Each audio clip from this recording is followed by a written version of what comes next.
The following program on PBS 39 is made possible in part by... For nearly 60 years, Arts United has worked to bring the rich, diverse talents of our region together through support of the arts, socially, culturally, and economically. Arts United, providing a home for the arts in Northeast Indiana. Excellence lives here in Northeastern Indiana. It's reflected in more than 200 nationally recognized degrees. It drives our Division I sports. It's alive in our campus life. Excellence has a name, IPFW. Around our campus, around the country, around the world. Excellence lives here. Indiana University, Purdue University, Fort Wayne. One university, two great names.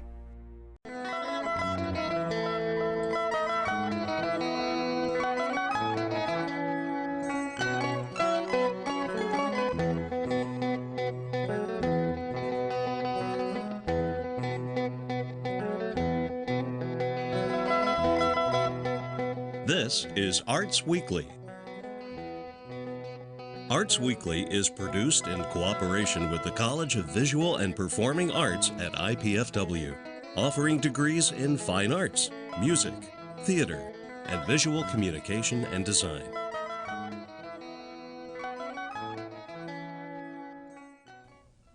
Welcome to Arts Weekly. I'm John O'Connell, Dean of the IPFW College of Visual and Performing Arts. Today on Arts Weekly, we'll be featuring music and theater. In the second half of the show, I'll be joined by Craig Humphrey and Mindy Cox to talk about the IPFW Department of Theater's upcoming production of Into the Woods. But first, I'm joined by the Fort Wayne Philharmonic's music director, Andrew Constantine. Andrew, welcome to Arts Weekly, and thank you for joining me. It's a great pleasure. Thank you for having me. I haven't had you on the show before, so I have to do a little background first. Start with what brought you to Fort Wayne, or what brought you to the United States? Well, as you've noticed from the accent, I'm not originally from this country. So almost 10 years ago, I took a position as associate conductor at the Baltimore Symphony. And as a family, we moved over, initially for 2 years. That stretched out to 3, and now, as I say, it's 10 years that we've been over here. And after the 3 years working in Baltimore, I took a position with the Reading Symphony in Pennsylvania, an orchestra that's been around for over 100 years of continuous operation, so that's quite a responsibility and a history to take on. And then 5 years ago, I was fortunate enough to be offered the position here as music director in Fort Wayne. That process was pretty rigorous, was it not? It always is for a music director at any orchestra, Mm-hmm. and there are always hundreds of applicants, 200 to 300 applicants for every position. Mm-hmm. I think it was about a 9 or 10 month search, and you came here and you conducted and you worked with the orchestra in the interview process. Is that correct? Yes, that's true. 9 or 10 month search, you say, that's the public side of it, but of course it goes on for at least a year beforehand, and some searches go on for 3 years. So you can actually have your name in for a job that you don't know if you're going to get until 3 years down the line, or at least 2 years down the line. I didn't realize. So yeah, name in the head, it's a long process. Is it standard to have 2 conducting positions?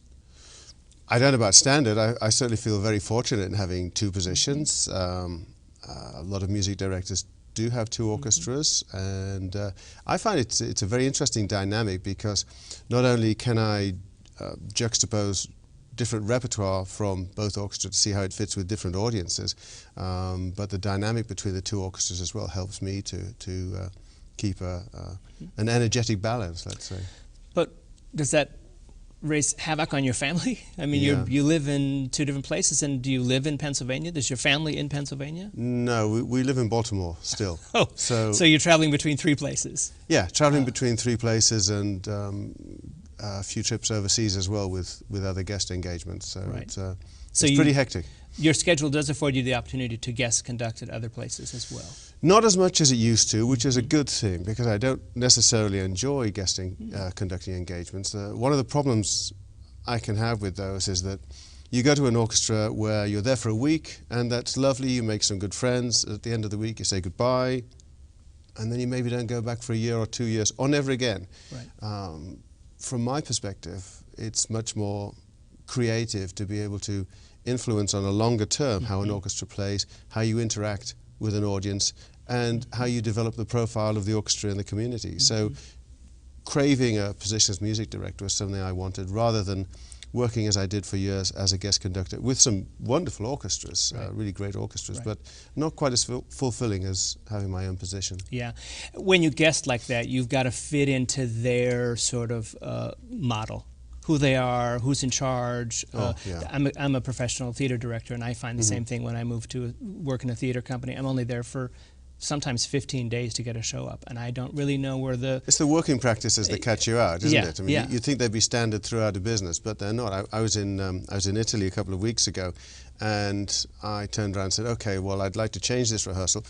I'd like it just to be the strings, because that was the area where I could see we were going to need to do most work. And they said, oh, no, you can't do that. We've already had 3 string rehearsals this month. Our contract prevents us having 4. So, okay, but nobody's going to tell me. So I'll just make my like ear listen to the strings a little bit harder next time. Yeah, that sort of thing. So what does a music director do?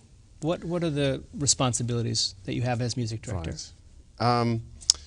Well, obviously the public perception is you just stand on a box and you wave your arms around. That is the public perception, I have to say. But and I want to stop there for a second and say you do that well. But something, and we're going to come back to my question, but one thing that you do very well that I've experienced in your concerts is you have quite a rapport with the audience. You are not at all opposed to turning around and engaging the audience in a real conversation about how you feel about the next piece, about the process. Yes. It's light, it's engaging, it's often humorous and comic. You have a real ability to connect to an audience as a conductor, which I have to say, I don't find in very many music directors. Well, thank you. That's kind of, I think it's very important, particularly in this day and age when there's a lot of competition for people's entertainment, recreational time, interests, whatever. And just to be some sort of aloof figure, again, as I say, standing on the box wearing a silly suit, waving your arms around and expecting people to have a great time, that's not enough in this day and age. And I also think it's very important for us to try to contextualize music, if we can, in people's daily lives. You know, I mean, what do people know today about Prokofiev? What do they know about Shostakovich or Beethoven or Tchaikovsky?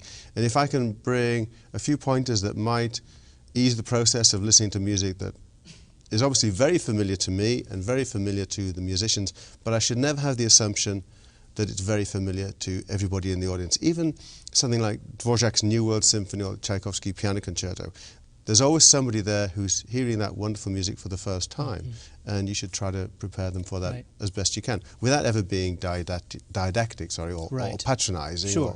Or turn it into a strictly academic lesson. Right. Well, I'm not you don't very want to good avoid at that. Yeah. No, I only know so much, you know. I'm 1 page ahead in the history book. I don't know. So back to music director, what are some of the big tasks that you have to do as a music director? Planning the seasons and having a thorough knowledge of the music that the orchestra's played over the last 10, 15 years, looking at what's happening in the industry in terms of new music that I feel our particular audience are going to be able to be receptive of, and juxtaposing availability of soloists and the sort of integration of all the different facets of the music, overseeing that. I don't do the nitty-gritty of actually calling people up and say, you know, hey, you know, if we give you this much money, will you come and play on this date? We have wonderful staff, a general manager that do all of that.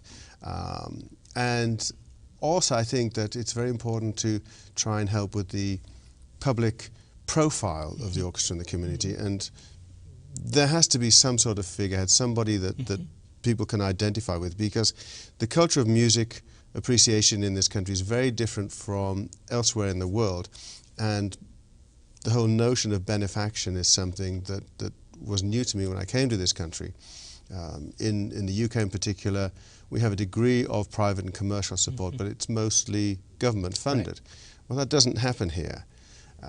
And so I find it very important on the development side to actually make relationships with the people who are supportive of the orchestra, understand what they like about it, understand that from their perspective that their community and what their community wants. There are a lot of challenges and a lot of calls on their money, but I want them to know as well what my particular vision for the orchestra in this region is, and so if we can come together on that, then I feel as though I've achieved it. I think that people don't necessarily understand when a music director, or let's say the artistic directors of the theaters in town, have a big responsibility in audience creation, audience, pleasing an audience, getting the audience in the door. When you plan a season, you have to sort of pick out, you have to sort of figure out what can I do that makes the audience want to come back and come back and come back again. I've got to have something that is interesting but also challenging for your artists. Oh, that's right. That's right. It has to keep everybody interested. And there are lots of different perspectives on what's going to be interesting for music conductor, for the musicians in the orchestra, who are all individuals, very creative individuals, and then the people in the audience. And I have this philosophy of trying to balance familiar music, conventional orchestral music, let's say, with music that I feel sure is going to be new to the audience, but they're going to appreciate as well. And part of the rationale behind striking up some sort of rapport with the audience is so that they get to trust you, and that they don't have this position where they'll come along to a concert and, well, I've never heard of this thing, I've no idea what this is going to be like. Well, that takes us to this weekend. Let's talk a little bit about the Beethoven's Fifth is this weekend. But have you heard that piece? You know that one? I think I know that piece just a little bit. It's good been tune. But then the pieces beforehand. But you're combining it with some pieces, as you said, that the audience may not know. Yeah. Well, the first piece on the program is by Samuel Barber. Everybody knows his Adagio for strings, fantastic. To my mind, Samuel Barber was the greatest American composer. I think he's an absolutely wonderful composer. And we're playing his first symphony, which is a quite short work. It's in one contained movement. Wonderful writing, very intense, passionate melodies, very energetic, as you'd expect from a young man writing his first symphony. Little reflections at times from bits of Tchaikovsky, and then at times it sounds a little bit like Bach. The rest of the time it sounds like glorious Rachmaninoff. And then we have a concerto for flute, clarinet and orchestra by a young composer called Joel Puckett, who is a friend of mine, but over and above that, he's a wonderful composer. And he sent me a tape of this a few years ago, and I really like his music, but I wanted to let it seep in and feel as though I felt really committed to it from the orchestra's perspective. Felt as though I did. We have two wonderful soloists in our orchestra who are going to be soloists on Friday and Saturday. And Friday night is in Goshen. Goshen College, yeah. And 7:30 at Goshen College. Saturday night is at IPFW's Reinhardt Music Center. Yes. Before we finish up with you, can we run through very quickly next year's season? Because I know you have an exciting season coming up. Well, I've got an hour to do this, have I? You don't have an hour. You have very short. I have a list of the names, but it's about the kings of classical music is who you've picked for next season. It's amazing. There really are some wonderful things. I think one of the most exciting things I'm interested in, I hope it interests you, is a program I've developed called The Composer Revealed. Next year it's going to be Tchaikovsky Revealed. What we do in performances, we have a first half, which is a set of dramatic scenes from composers' life, interspersed with bits of orchestral and chamber music. And then the second half is a performance of a symphony, in this case, the Pathetique Symphony, his last symphony. So I'm going to be concentrating on the last few years of Tchaikovsky's life, how he actually died, what it was all about, this sort of thing. Then we have Verdi's monumental Requiem. We'll have 200 to 300 people on the stage in that fabulous piece of music. Under the guise of being a religious work, it's actually the greatest opera composer ever creating a requiem, so it's a wonderful piece. Tremendous works on our pop series as well. We have Pixar in concert, which is going to be something to look forward to. Wicked Divas, a great night of Broadway, and so much more besides. So much more besides. How do we get information about the Fort Wayne Philharmonic? I think the easiest thing to do is go to our website, which is fwphil.org.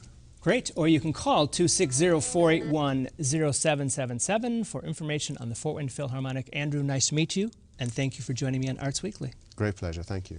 After this short break, we'll learn about the IPFW Department of Theater's production of Into the Woods. So please take this minute to view our performance calendar of what's coming up in our area. We'll be right back with director Craig Humphrey and music director Mindy Cox.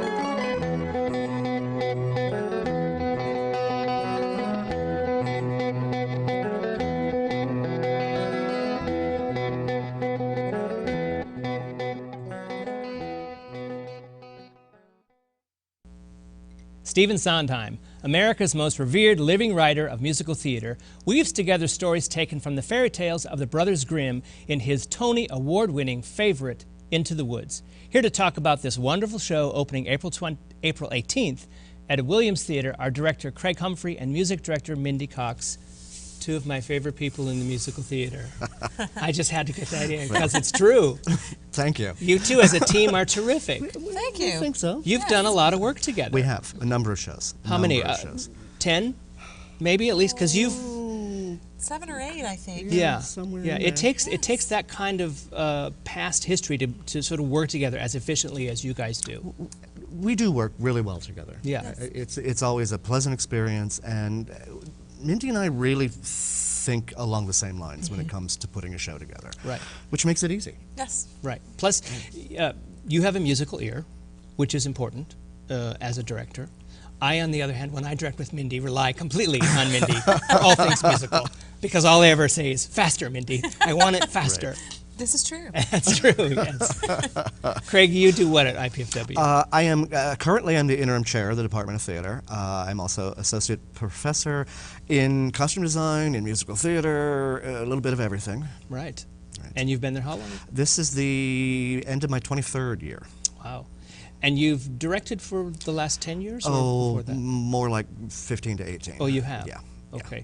You've sort of grown into a real love for directing. It really is the aspect of what I do that interests me the most now. I still love the other things that I do, but directing has really become that which I enjoy more than the others. So. I think it's one of your strengths as a director. Well, thank you. You know, when directors come from the collaborative nature, if you started out as an actor, as I did, then you were a designer, costume designer, and now you're a director. I think that makes you a very strong director, and that's evidenced in your work. Well, thank you. I think it certainly helps when you have those other perspectives, that you have a connection with the other areas that are easily tapped into. Right, right. And Mindy, what do you do at IPFW? I am the music director for the musicals, and I have been fortunate enough to be involved in this for about the last 8 years. So, but you have a studio on your own, is that? I teach private voice lessons, and I do have a private studio as well that I do through the day, but in the evenings I enjoy being able to come to rehearsal and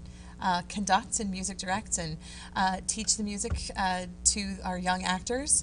And right. I don't think people understand that you do all of the music. You do the vocal music as well as the orchestration when the orchestra joins the process at the last week. Yes, and I have wonderful help from an amazing woman named Holly Knott, Absolutely. who is my right-hand man. She's a fabulous accompanist, and she helps me get the orchestra together and keep things moving along smoothly with them once we add that component. Right. But until then, you know, right now it's just us and the cast. So. Right. And when does that, where are you in the rehearsal process? We open next weekend, Right, the so 18th. we are doing our final polishing before we start adding all the technical elements. And when which will will be you, next week? Next week. When will you add the orchestra? Sunday. Sunday, this coming okay. Sunday. We'll have a rehearsal with the orchestra and the cast, and then Monday evening we start doing full runs of the show with the orchestra and all the technical elements. Not my favorite 3 days in musical theater experience, Correct. I just have to tell you. It's just not my favorite, but you know, if you're well prepared, it goes fairly smoothly, and Mindy's always great at getting everybody prepared. Thank you. Honestly, I actually like tech. Do you? Yes. Well- a lot of people don't. I find it really exciting. It can be frustrating, Yeah. and I've been known to get a little angry at times, but Right. I enjoy it, actually. Well, as a director, it's the last time you get to put your stamp on your Right, production. right. So we're talking about Into the Woods. Yes. I think one of Sondheim's most difficult musicals for a variety of reasons. What are those reasons? Well, I think that the score is incredibly complex. You can certainly address that more than Absolutely. I can. Very, very challenging rhythmically. It's very wordy. There's a lot of words, and so being able to memorize all of those as well as make them understandable to your audience, because it's very much structured almost like an opera. There's not a lot of just dialogue. Most of it takes place in the songs, so it's incredibly important that we understand every word that's being said. And then musically, it's very complicated as well. Lots of challenging rhythms, lots of meter changes, so it's definitely Well, it helps challenge. you've studied opera. I have. You have a degree in vocal performance. I do. So it helps that you come from that point of view then, specifically with this kind of storytelling. It certainly does make a show like this very fun for me, because it is so, the music is what's telling the whole story, and as a singer, as a musician, that's something that I love and I find very exciting. And I think for me, you know, it makes it even more effective than just the words themselves. Well, Sondheim, like most of the musical theater from the 1940s on, but he really tells the story in the lyrics. We're not just stopping and singing a pretty song or a love song. You have to listen to the lyrics and understand the lyrics to know where the story goes, and particularly in this play. And also because the plot is very complicated, taking all of the well-known Grimm's Brothers fairy tale characters and interweaving all of their stories. There are certain points that we have to hit in order for that to be understood.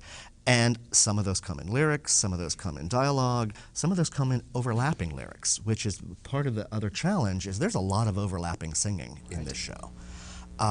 So yeah, finding that focus and at the same time the show is wonderfully funny and then terribly moving.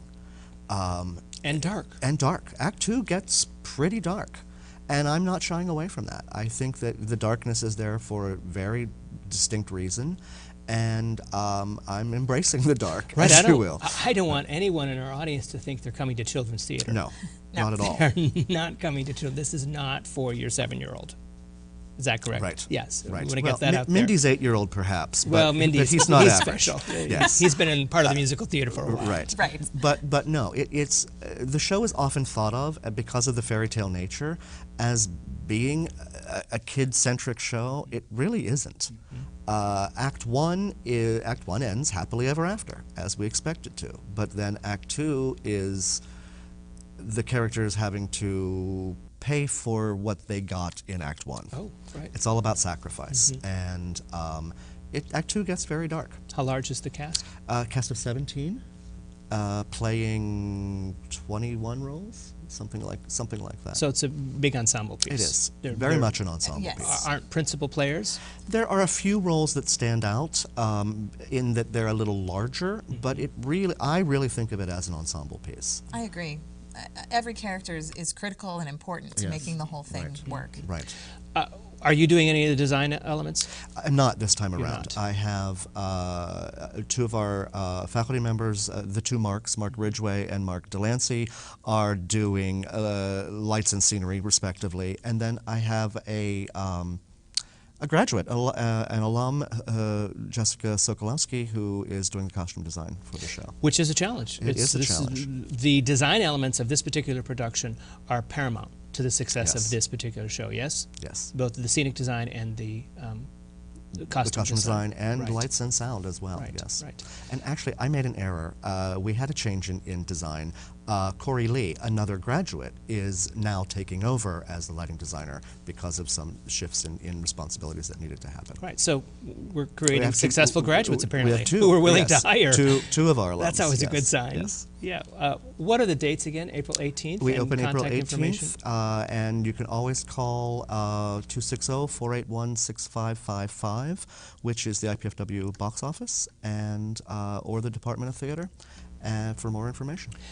All right, let's move on to your next season, which is sort of a big event. Let's talk a little bit about that. Next season, well, IPFW is celebrating its 50th year. And so the theater department is next year doing a season devoted to 5 decades of theater at IPFW. The theater department's been at IPFW since the very beginning. Day one. Producing a season of plays since the fall of 1964.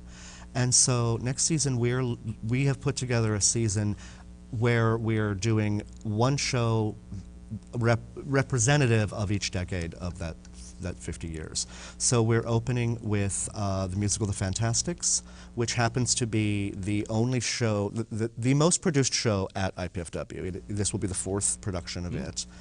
That's followed by Tennessee Williams' Glass Menagerie, great script. classic of Beautiful American play. theater. Yeah. And then we are going to reproduce the first show ever produced at IPFW that you will be directing. I will be directing. And that is Molière's The Imaginary Invalid, Right. in November. And then in the spring, we will be doing a play from the 80s called Come Back to the Five and Dime, Jimmy Dean, Jimmy Dean. And then closing with another Stephen Sondheim musical, Merrily We Roll Along. 2 musicals in the season. Yes. Why? Partially because, in great part, because we have in the past 3 or 4 years, we have instituted as part of our department offerings, we now have an emphasis in musical theater. And we have a number of students enrolled in that program.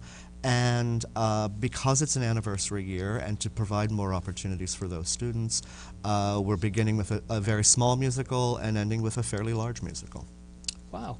Because you've got students who are needing to have stage time in Yes. order to get that musical theater emphasis. Exactly, yes. Will you be working on both musicals? I will. Definitely looking forward Bookending, to beginning both of of the those. season Yes. and end of the Yes. season. Yes, Well, it's going to be a lot of fun. good for you, and sounds like a great season. I'm excited happy about to participate. We're happy to have you. Good there. luck. Yes. I'll bet. Yes. Good luck with Into the Woods. I can't Thank wait. you. The work you two do is always stellar, and I really look forward Thank to you. it. That's very nice to hear. Thank you. I'm John O'Connell, Dean of the IPFW College of Visual and Performing Arts. On the next Arts Weekly, we'll learn about the April 21st Community Orchestra Concert at IPFW from Sam Savage and David Cook. Then Hope Wallace from the Wassenberg Arts Center in Van Wert, Ohio, will join me to share details about their spring schedule. For up-to-the-minute arts updates, you can find us on Facebook, Twitter, and YouTube. And be sure to join us here live Thursday evenings at 7:30 on PBS 39. Thanks for watching Arts Weekly.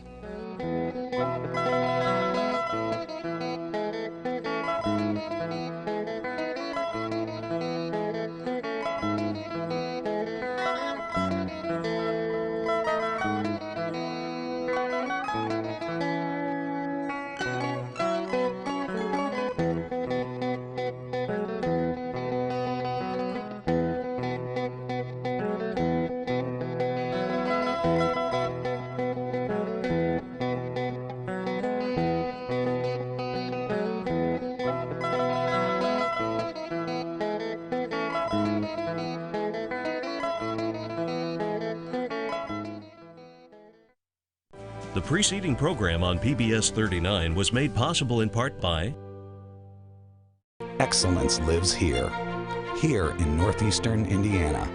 It's reflected in more than 200 nationally recognized degrees. It drives our Division I sports. It's alive in our campus life. Excellence has a name, IPFW. Around our campus, around the country, around the world. Excellence lives here. Indiana University, Purdue University, Fort Wayne. One university, 2 great names. For nearly 60 years, Arts United has worked to bring the rich, diverse talents of our region together through support of the arts, socially, culturally, and economically. Arts United, providing a home for the arts in Northeast Indiana.